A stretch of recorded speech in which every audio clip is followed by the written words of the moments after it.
we are not made to do life alone. We are supposed to be in community. We are built for community. And we go through so much in motherhood, from pregnancy to learning how to be a mom to growing with our children.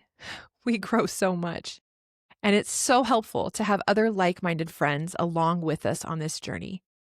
I know that I have had times in my life when I wished that I had a close friend next door, that I had somebody like-minded that I could just run next door to or have come over and watch my kids for 5 minutes while I did something. Well, most of us don't have that physically, but we can still have amazing community online.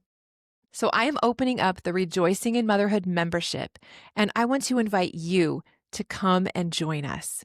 We have a group of amazing women who are in this motherhood journey together. We are forming a sisterhood, a virtual neighborhood, if you will, where we can support one another, encourage one another, bless each other, learn from each other. I am doing teachings every month. We're having a live Zoom call twice a month where we can connect, and I can do some motherhood coaching, and we have a live Q&A session there. This is a wonderful group, and I just want to invite you to be a part of it. And for this week through Saturday, you can use the code Kirsten20 to get 20% off your first month of membership. Go to kirstenvossler.com/membership and use code Kirsten20 in the checkout.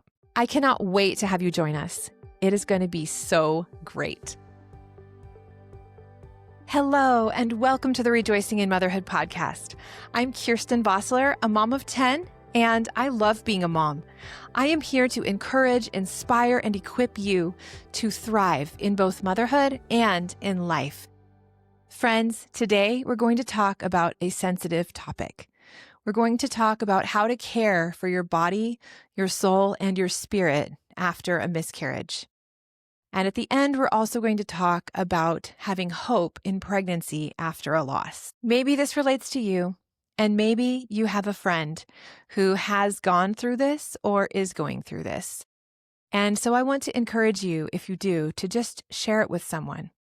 Share it. Make it available to them, and maybe this will bring them some hope and some peace in the midst of their loss. So my story is that after I had 5 babies, perfectly healthy, perfectly normal pregnancies, I got pregnant a 6th time, and I miscarried that baby at about 7 weeks. It was totally out of the blue. I was totally shocked, and it was unexpected. And obviously, it was really sad and really hard. I felt so broken. I felt like my body had totally failed me. I felt like I didn't know if I would ever have another baby or if my body was just done. I had heard so many stories about women having miscarriages and then having repeated miscarriages, and I didn't know what my story was going to be, and that sounded really terrible. But God met me. God met my family in that time, and it ended up being a really beautiful, healing time for our entire family. And it taught us that we really did love children and we wanted more. So that was some beauty that came out of those ashes. And God just showed up for us. Well, about 6 months later, I got pregnant again and had 5 more amazing, perfect, normal pregnancies with no issues at all. And then I got pregnant again, the 12th time, with my 11th child because I'd had that one miscarriage. And everything seemed to be going along just fine. And then around 11 weeks, I miscarried. And that was just in January. So some of you were actually here and heard my story then about that. And it was, again, a shock and a surprise. And I was just getting to the end of that first trimester. I was starting to feel a little bit more energy. And then such a shock. And again, it had left me wondering, is everything okay with me? Did I do something wrong? And I think these are all really normal feelings for us to have.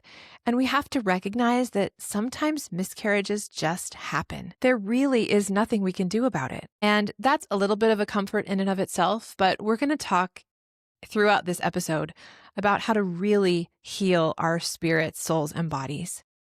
Because this is so important. You are important. You matter to the Lord. God loves mothers. He loves your heart. He cares about you, and He cares about your baby. He loves your little baby. He made it. He made your baby in His image. Genesis 1:7 says we are made in God's image. And that goes for the tiniest of us. So that little baby that you held in your womb and that you loved, that little baby was made in God's image.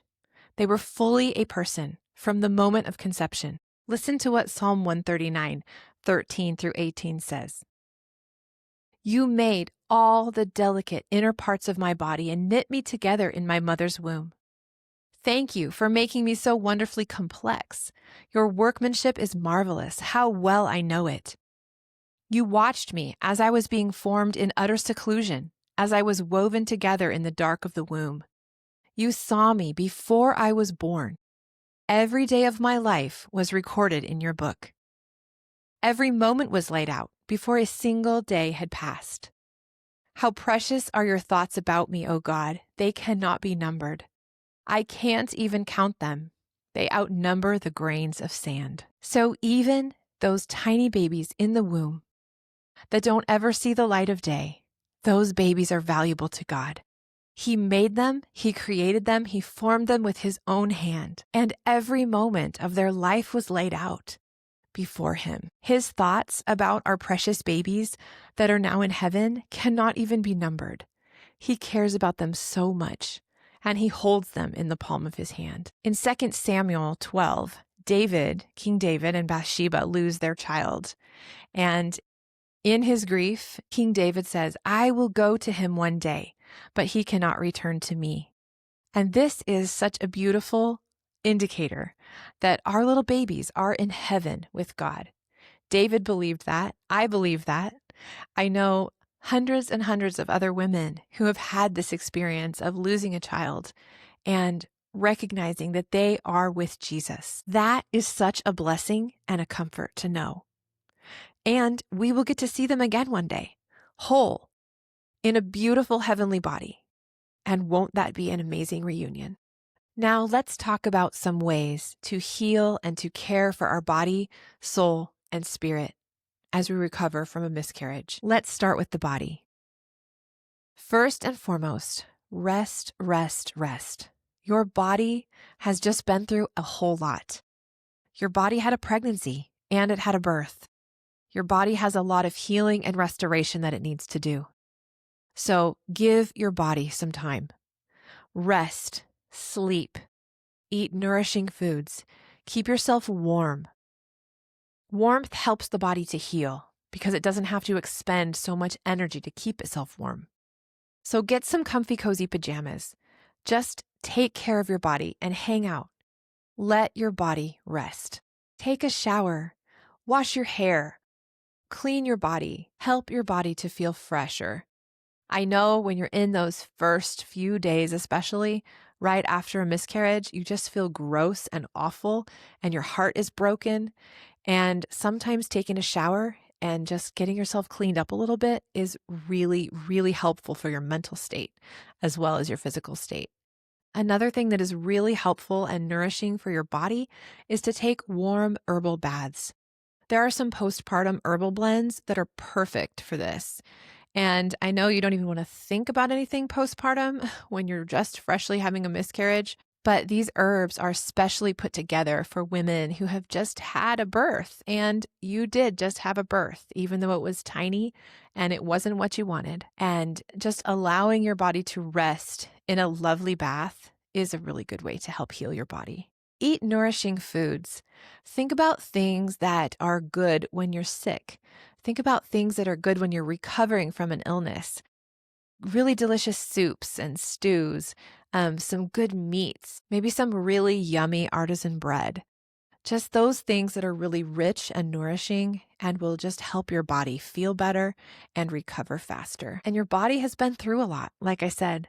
So give it some supplementation if you need to. I am not a medical professional, but what I like to take is calcium, magnesium, and vitamin D, fish oil, and beef liver. And I'll leave a link to some of my favorites for you to check out. Everyone's body is different and everybody's body heals at a different pace.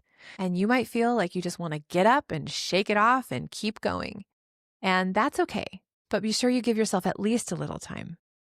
And just know that it's normal for your body to take a little while to get back to normal hormonally, to get back in the swing of things, of cycling and ovulating and all of that. It might take a few months. It might happen right away, but it might take a few months. And everybody's body is different. I know a lot of women want to know, like, when can we start trying for a baby again? Or when is it okay to have intimacy with my husband again? In general, I've heard midwives and doctors say that once you stop bleeding, you're good to go. Personally, decided to wait about 6 weeks after the 2 miscarriages that I had to have intimacy with my husband. And that was simply because I knew that my body had had a little pregnancy and had a little birth. And so I just treated it the same as I did after a birth. But if you have any questions about that, I would definitely check with your care provider and see what they have to say about that. Now let's talk about your soul. Your soul is your mind, will, and emotions. And I would have to say, I think that the soul gets hit the hardest with a miscarriage. There's so much anticipation and so much excitement that happens when you find out you're pregnant, and to have that incredible letdown of suddenly not being pregnant, not expecting a baby, all of those hopes and dreams seem like they're just washed away. That is really hard on our souls. It's hard on our minds, our wills, and our emotions. My goodness. So you have to give yourself some time. It's going to take time to grieve. Grief is not a linear process. It doesn't just happen, this happens, then this happens, then this happens. No, it's very fluid and very flexible, and it varies wildly from woman to woman and experience to experience. So give yourself some time. Allow yourself to feel the feelings that you have.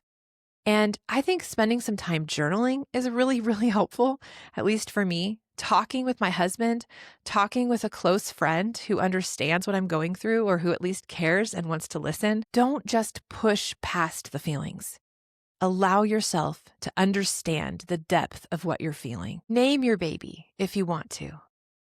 And maybe you don't even know if it was a boy or a girl. With my 2 babies that I miscarried, I had a really strong sense, basically from conception with both of them, of what gender they were. And so I knew immediately when I got pregnant with my first baby that I miscarried that it was a boy and we were supposed to name him Isaac. And so when we lost him, I said to my husband, I think we should name this baby Isaac. I really feel like it was a boy. And he brought me so much laughter. When I first got the positive pregnancy test with him, I just laughed because I was excited and a little bit surprised. So we named that baby Isaac. And then when I miscarried our baby in January, I had really felt like it was a girl. And the Lord just outpoured so much grace on our family during that whole time that I said, let's name her Grace as a remembrance of God's grace over our family. So we have little Isaac and little Grace who are waiting for us in heaven. And I love having their names, and we talk about them in our family by name. And that leads me to something else. I have a husband and I have other children who have also been through this grief with me. And maybe you do too. And they are going to grieve in their own way and in their own time as well. I just want to encourage you about this, especially with our husbands, because men and women tend to grieve differently. That's not always the case, but often that is true. So I want to encourage you that if your husband seems like he's not quite as broken up about this as you are, that doesn't mean he doesn't care. It just means that he has his own grief and his own different experience and different way of dealing with it than you do. Sometimes they don't recognize it as quickly. Sometimes it doesn't hit them quite as hard. And sometimes it just comes in waves in a different way. So have grace for your husband as well. And just recognize that he is going through it. He's just dealing with it differently than you are. And that's okay. I have 2 podcast episodes on dealing with grief and nurturing your children through loss and grief. And that is episode 182 and 183. So I will link those in the show notes for you in case those would be helpful to you too. One thing that I decided to do was to get a little something to help me remember my babies. And that was really healing for me as well. I have a necklace for each one. Isaac's has his name on it, and Grace's is a little butterfly. And I wear them, not every day, but I wear them often. And it always brings peace to my heart and joy to my heart to know yes, I have those babies. Those are my children too. And they're in heaven and they're waiting for me and I'm going to see them one day. So getting a little something to remember them by can be a special thing. Now let's talk about caring for our spirits. Friend, this is the best part. Because when we are born again, our spirit is connected to God's spirit. And so even in the midst of loss and grief, we can be so connected to Jesus that our spirit can actually soar. This is profound and it is unique to believers. Because just like Paul says, we do not grieve as those who have no hope. Because we know we will see our loved ones again. We know we will see our little babies in heaven. We don't have to be afraid. We can long for that day. We can look forward to that day, but we can know with a certainty and a hope that death on earth is not the end, that death is swallowed up in victory, and that to be absent from the body is to be present with the Lord. So, wow, what a comfort that is. The way that we care for our spirits is to connect them with Jesus. Tell him how you're feeling. Explain everything to him. He cares about it, he loves it, and he wants to bring peace to it. Something that has been so powerful in my life, in all the different areas of grief that I have endured, is to ask Jesus, Jesus, would you give me a word or show me a picture that will bring peace to my heart? And I would encourage you to ask him that too. Jesus, would you give me a word or show me a picture that would bring peace to my heart? Because he is the healer. He's the wonderful counselor. He's the everlasting Father. He's the Prince of Peace. He's the healer.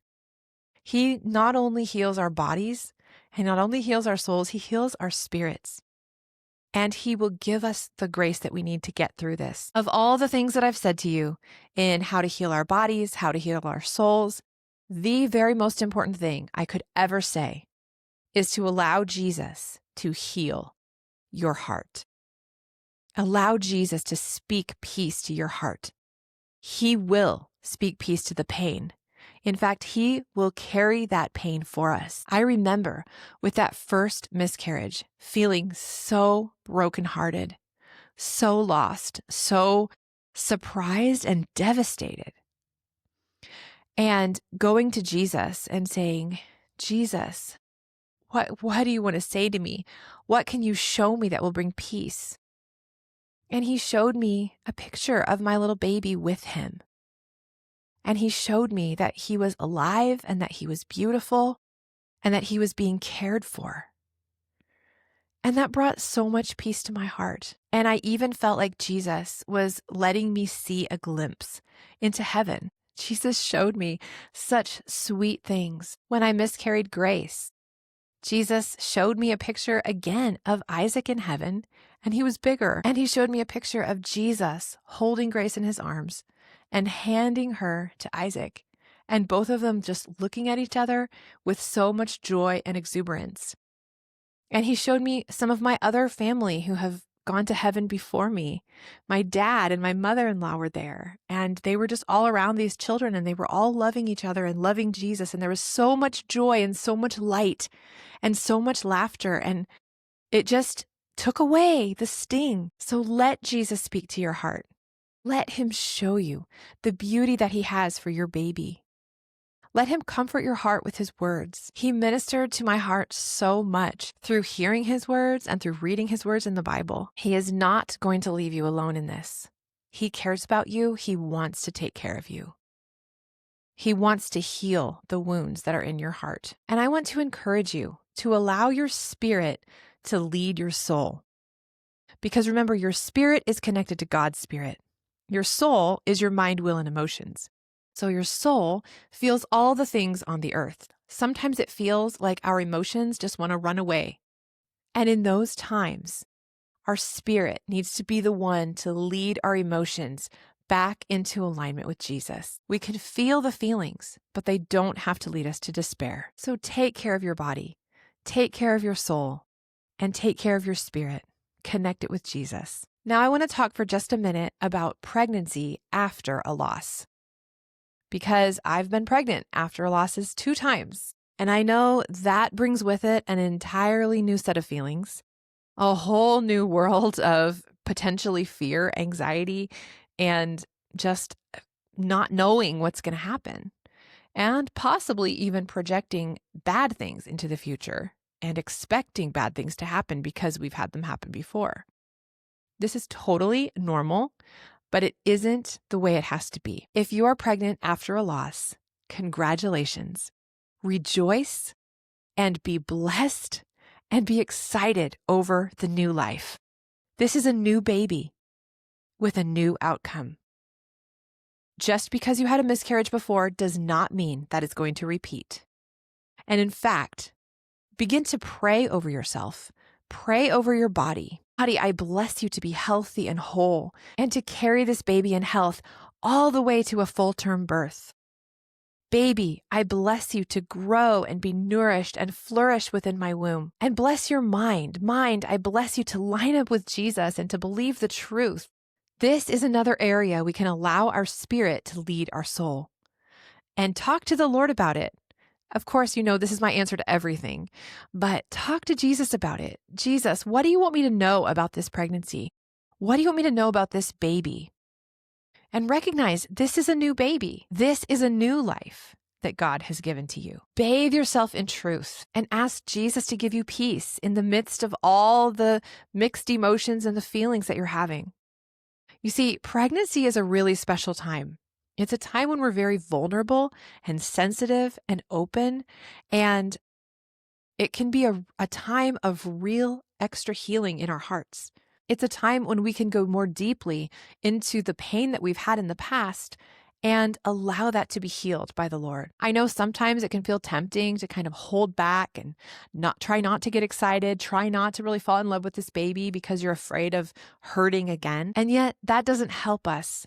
And that doesn't help our baby. We want to go all in with our love for our baby. Allow yourself to be excited and to fall in love.